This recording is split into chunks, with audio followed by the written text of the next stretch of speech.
आमतौर पर कोलकाता के मुस्लिम समाज के लिए रिहाइश एक बहुत बड़ी समस्या है। एक 10 बाय 10 के कमरे में कई लोग रहते हैं और ऐसे में बच्चों के पढ़ाई के लिए सही एनवायरनमेंट नहीं मिल पाता। इसके अलावा आसपास के इलाके में हर वक्त लाउड स्पीकर पर कोई ना कोई प्रोग्राम की आवाज आती रहती है। इसीलिए ऐसे स्टूडेंट्स को एक बेहतरीन एटमॉस्फेयर और एनवायरनमेंट देने के मकसद से तौबसिया के अल हयात रेजिडेंसी में कॉमन स्टडी रूम खोला गया है। इस कॉमन स्टडी रूम में आकर किसी भी स्ट्रीम के स्टूडेंट्स लाभ उठा सकते हैं। यहाँ पर वो तमाम फैसिलिटीज अवेलेबल हैं जिन्हें स्टूडेंट्स को जरूरत होती है। इसके अलावा यहाँ पर प्रोफेशनल्स हर समय इन स्टूडेंट्स को गाइड करते रहेंगे। यहाँ पर महज 300 रुपए पर मंथ के हिसाब से कोई भी स्टूडेंट्स सेकेंडरी से लेकर हायर स्टडीज तक और इंक्लूडिंग कम्पिटिटिव एग्जाम की तैयारी कर सकते हैं। इस मौके पर कई रिस्पेक्टेड गेस्ट उपस्थित हुए, जिनमें IPS तौसीफ अली असगर, डॉक्टर सरफराज अहमद खान, मंजर जमील, एडवोकेट खुर्शीद आलम वगैरह उपस्थित हुए। वहीं इस मौके पर कोऑर्डिनेटर शहाबुद्दीन ने बताया कि स्टूडेंट्स को बेहतरीन फैसिलिटीज देकर उनके रिजल्ट्स को बेहतर से बेहतर बनाना ही सोसाइटी ऑफ मुस्लिम प्रोफेशनल्स यानी SMP का एकमात्र लक्ष्य है। काबिल तहसीन है SMP वाले कि जिन्होंने एक बहुत ही बर्निंग इशू पे इन लोगों ने एक अमली कदम, बहुत मजबूत कदम उठाया। उन्होंने आज हमारे बच्चों को एक खुशगवार, एक अच्छे एम्बियंस की ज़रूरत है जहां वो बच्चे तालीम अपना स्टडीज़ कर सकें। घर में वो माहौल चूँकि नहीं है दस्तयाब, इसलिए ये जगह उन्होंने फ़राहम किया है। इसके लिए हम उनको मुबारकबाद पेश करते हैं। इसलिए कि इस बात को मानना पड़ेगा कि education is the only way for salvation for any community. तो ये इन लोगों ने एक बहुत मुस्बत कदम उठाया है, हम इनको सराहते हैं। ऐसे जगह और भी हर मुस्लिम मोहल्ले में, हर इलाके में होनी चाहिए। देखिए, मुस्लिम मोहल्ले में तो बुटीक और सैलून खुल रहे हैं। अब ये इन लोगों ने अगर एक कदम उठाया है तो ये बहुत अहम बात है।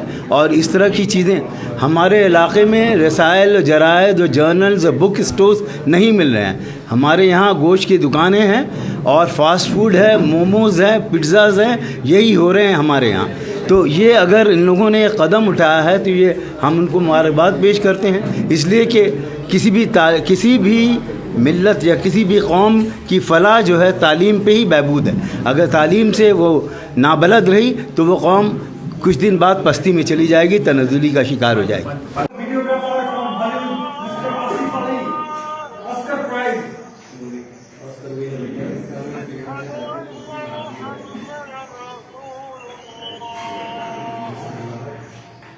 अच्छा इनिशिएटिव्स है, क्योंकि ख़ासकर तौबसिया इलाका या इस तरह के जो भी मुस्लिम आबादी, जो घनी आबादी है, वहाँ पर बच्चों को पढ़ने का जगह बहुत मुश्किल से मिलता है। फैमिली बड़ी होती है, जगह कम होता है, तो बच्चों को पढ़ने में जो दुश्वारी होती है, उस दुश्वारी को हल करने के लिए एक बहुत अच्छा इनिशिएटिव इस सोसाइटी की तरफ से लिया गया है और ये कारामद होगा, लोगों को हेल्प मिलेगा।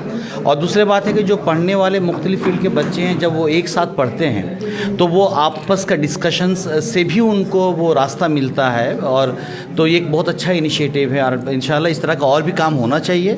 दूसरे ऑर्गेनाइजेशन जो भी हैं उनको इसे सबक लेना चाहिए और इस तरह का रीडिंग रूम्स हर इलाके में होना चाहिए जहाँ पर बच्चों को तकलीफ़ होती है, पढ़ने की जगह नहीं मिल पाता, वो कम से कम आकर यहाँ एक साथ बैठ करके पढ़ाई लिखाई कर सकते हैं। और जो सीनियर्स आएंगे, जो प्रोफेशनल्स हैं, जब उनसे इंटरेक्ट करेंगे तो उनसे भी उनको गाइडेंस मिलेगा और रास्ता नज़र आएगा कि आने वाले दिनों में वो क्या करें। मुस्लिम समाज में तालीम का क्या माहौल, आप लोग बहुत जगह जाते हैं? देखिए, मुस्लिम समाज में तालीम तो पिछड़ा हुआ है, ये सभी बोलते हैं। सच्चर कमेटी का रिपोर्ट है, रंगनाथ मिश्रा कमेटी का रिपोर्ट है। अब तो पिछड़े हैं, इसमें कोई शक नहीं है। अब ये कैसे हम लोग रास्ता हल करेंगे, कैसे आगे बढ़ेंगे, अब यही हमको देखना है, सभी को देना है। बदकिस्मती है कि हमारे पास में आज तक कलकत्ता में खासकर वो बड़ा लीडरशिप नहीं है, लीडरशिप जो तालीमी मैदान में काम कर सके। बंगाल एक वाहिद स्टेट है हिंदुस्तान में, और कम से कम मैंने कैसा कुछ और स्टेट ऐसा हो सकता हो, लेकिन अगर आप बगल के दूसरे भी जो स्टेट्स देखे हैं जहाँ पर तालीम मैदान में मुस्लिम ऑर्गेनाइजेशंस काफ़ी बड़े बड़े काम किए हैं। अब बेंगलोर में, कर्नाटका में मुस्लिम ऑर्गेनाइजेशंस का यूनिवर्सिटीज़ है, बिहार में भी है, झारखंड में भी है, बंगाल में नहीं है, क्योंकि बंगाल में जो हमारे जो लीडरशिप, जिसको हम पॉलिटिकल लीडरशिप बोलते हैं, कभी किसी का रुझान तालीम के ऊपर रहा नहीं, और ये बदकिस्मती हमारे लिए है। पर ये उसको दुख करके कुछ नहीं होगा, काम करना पड़ेगा, हम सबको मिलकर काम करना पड़ेगा, और आने वाले दिनों में हम लोग कैसे इसको हल कर सकते हैं ये रास्ता देखना होगा। और हमारा ये मानना था, हम आगे में भी कहे थे कि जो जिस फील्ड से आगे बढ़े हैं, जो प्रोफेशनल्स हैं, अगर हम लॉ बैकग्राउंड से हैं, हम एक यूनिवर्सिटी में पढ़ाते हैं, मेरी एक जिम्मेदारी है कि आने वाले जनरेशन्स में लॉ प्रोफेशंस के बारे में ज़्यादा से ज़्यादा जानकारी दिया जा सके, उनको रास्ता दिखाया सके, और बच्चे ज़्यादा से ज़्यादा वो लॉ में आएँ। इसी तरह से जिस पेशे में भी जो लोग हैं, जो डॉक्टर्स हैं, वो अगर इस फील्ड में काम करना शुरू कर दें, जो चार्टर्ड अकाउंटेंट वो अपनी फील्ड में काम करना शुरू कर दें, तो आने वाले दिनों में जो आज जो गैप्स है, ये गैप्स कम होगी और समाज तरक्की करेगा।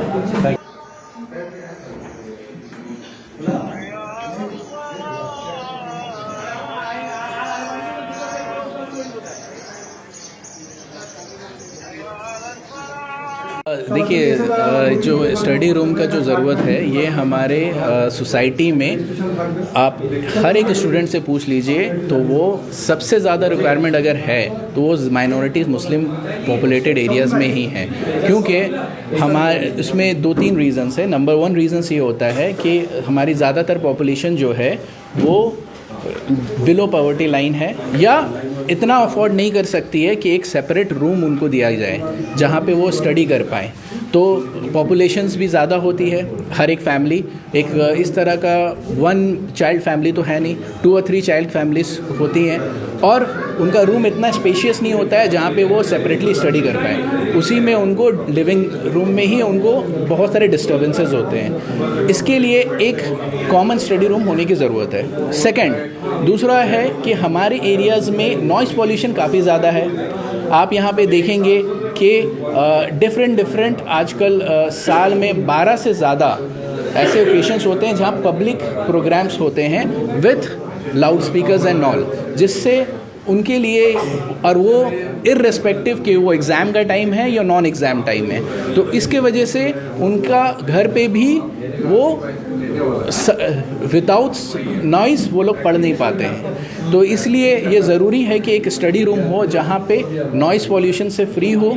सेकेंडली, वहाँ पे इतना स्पेशियस हो जहाँ पे वो लोग आके पढ़ पाएँ विदाउट एनी डिस्टर्बेंसेस। थर्ड, वहाँ पे एक ही माइंड के लोग एक साथ मिल के पढ़ पाएँ, बिकॉज इसमें इस तरह से हो group study and group discussion, फिर मेंटरिंग, ये तीनों चीज़ की ज़रूरत है। इस स्टडी रूम में और एक चीज़ फैसिलिटीज़ इंशाल्लाह दिया जाएगा कि हम लोग टाइम टू टाइम, मंथ में 1 और 2 टाइम्स, जो डॉक्टर्स हैं, इंजीनियर्स हैं, जिन्होंने एग्जामिनेशन पास किए हैं, लॉयर्स हैं, जैसे प्रोफेसर्स हैं, उनको लाकर स्टूडेंट्स को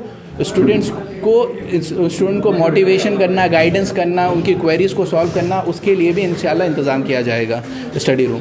और मेरा गुजारिश है आप लोगों के थ्रू कि हमारे जो बड़े हैं, हमारे जो काउंसलर साहब हैं, MLA हैं, और हमारी गवर्नमेंट्स हैं, हमारी पुलिस ऑफिसर्स हैं, उनको मैं रिक्वेस्ट करता हूँ आप लोगों के थ्रू कि वो इस चीज़ का ख्याल, जिस तरह उन लोग माध्यमिक में करते हैं उसी तरह, क्योंकि हम आज मुस्लिम बच्चे सिर्फ माध्यमिक का एग्ज़ाम्स नहीं दे रहे हैं, वो नेट का एग्ज़ाम दे रहे हैं, सिविल सर्विस का एग्ज़ाम दे रहे हैं, ग्रेजुएशंस के बड़े बड़े competitive exam. At least competitive examination के दौरान और उससे 10 दिन पहले आप जो लाउड स्पीकर वाला जो प्रोग्राम है वो प्लीज़ उसको during examination time and 10 days before examination time allow ना करें। जो भी प्रोग्राम्स है आप क्लोज डोर में कीजिए, बिकॉज आप जिस एरिया में करते हो उस एरिया में कई लोग कॉम्पिटिटिव एग्ज़ाम्स दे रहे हैं और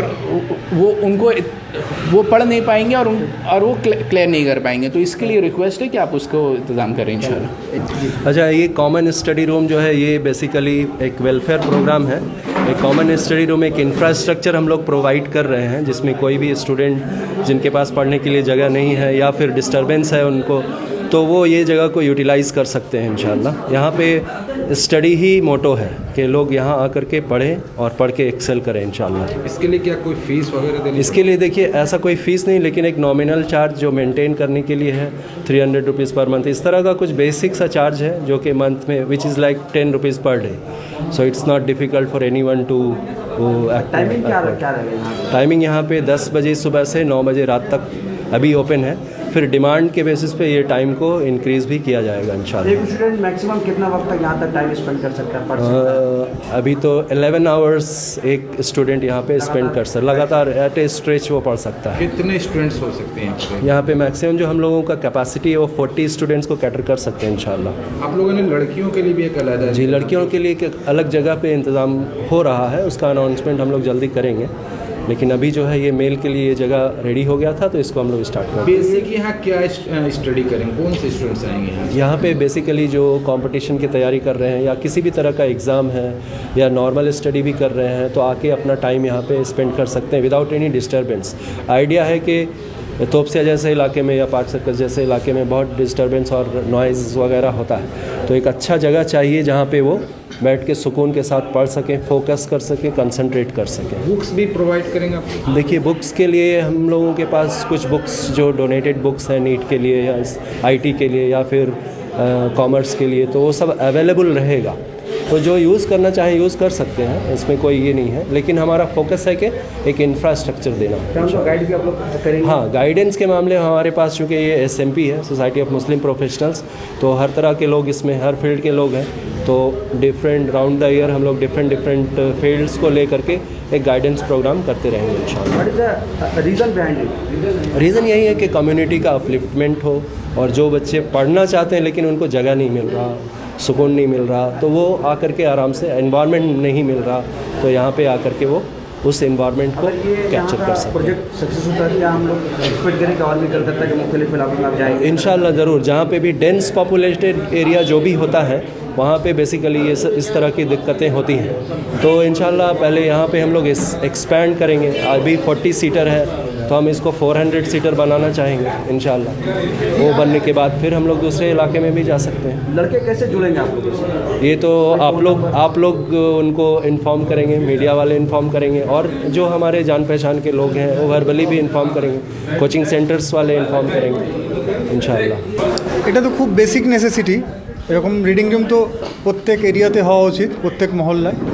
তো আমরা চাইবো যে শুধু আমরাই করবো এরকম নয়, প্রত্যেক এরিয়াতে প্রত্যেক মহল্লায় মানুষ এগিয়ে এসে নিজেরাই একটা করে ছোট, বিশাল না হলেও ছোট করে একটা যদি স্টাডি রুম করে, তাহলে এলাকার ছেলেমেয়েরা, বিশেষ করে যাদের বাড়িতে সমস্যা, বসার ডিস্টারবেন্স হয়, তাদের একটা পড়ার বিরাট সুবিধা হবে।